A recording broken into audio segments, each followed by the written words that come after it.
Good morning, chers élèves. Cette vidéo est destinée à te présenter l'Empire byzantin à l'époque de Justinien. En classe, nous avons étudié cette mosaïque, assemblage de petits carrés de couleurs qui forment un dessin, sur laquelle nous avons identifié un personnage principal. Il est au centre et devant les autres, un empereur, qu'on identifie bien grâce à sa couronne, mais également son auréole, qui font de lui un personnage sacré. Il est également très richement vêtu, avec des tissus brodés d'or et des chaussures rouges, couleur impériale. Une broche, ici, tient une sorte de cape par-dessus son manteau blanc. Justinien est entouré par, à sa gauche, un groupe de prêtres, dont ici un évêque, que nous avons identifié puisqu'il porte ici une croix sur son écharpe et à la main. Ici, sans doute, une Bible. Ici, un encensoir. À sa droite, ici, deux personnages qui sont des hommes de loi, des hommes chargés donc d'administrer son empire. Et un peu plus loin encore à sa droite, un groupe de soldats avec lance et le bouclier qui portent les deux symboles qui héros, lettres grecques, symbole du Christ que son ancêtre Constantin avait fait graver sous les boucliers pour l'emporter contre son adversaire.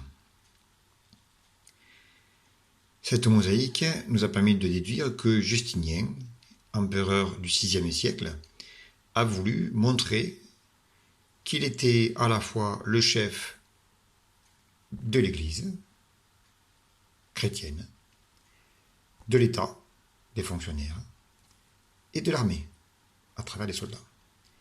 Ainsi, il veut montrer qu'il a lui-même tous les titres d'un empereur romain, et également qu'il est chrétien. Signe du Christ ici, croix ici. Or, cette mosaïque se trouve dans l'église Saint-Vital de Ravenne, en Italie. Et, comme nous l'avons vu sur la carte, à son avènement, Justinien ne possède qu'une partie de l'Empire romain, la partie orientale, tout ce qui reste de l'ancien Empire romain qui a été envahi dans sa partie occidentale. Et pourtant, la mosaïque se trouve ici à Ravenne.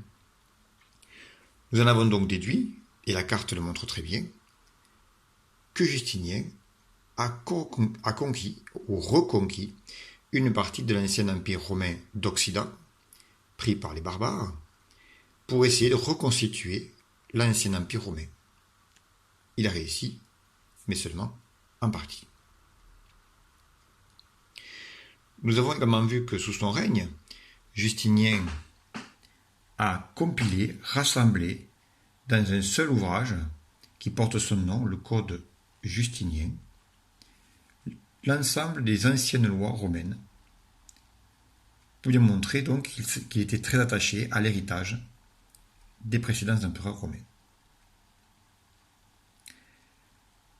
Enfin, nous avons vu également que Justinien avait transformé la capitale, Constantinople, ancienne Byzance, du nom de la colonie fondée par les Grecs. Ici, on voit l'ancienne acropole grecque.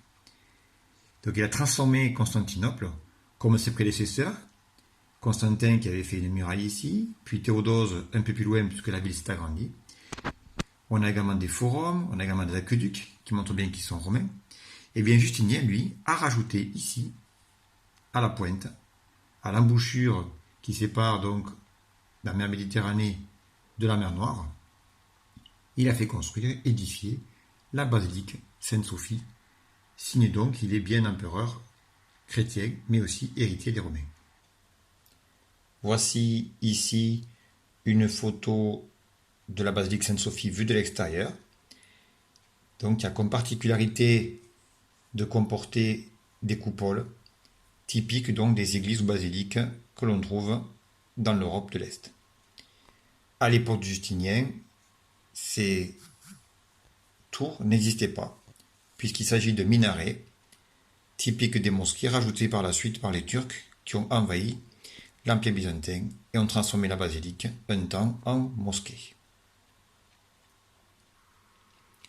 Ainsi donc, l'empereur Justinien, à la fois artiste, bâtisseur, chrétien, se considère bien et veut montrer à tout le monde qu'il est l'héritier des empereurs romains chrétiens en Orient.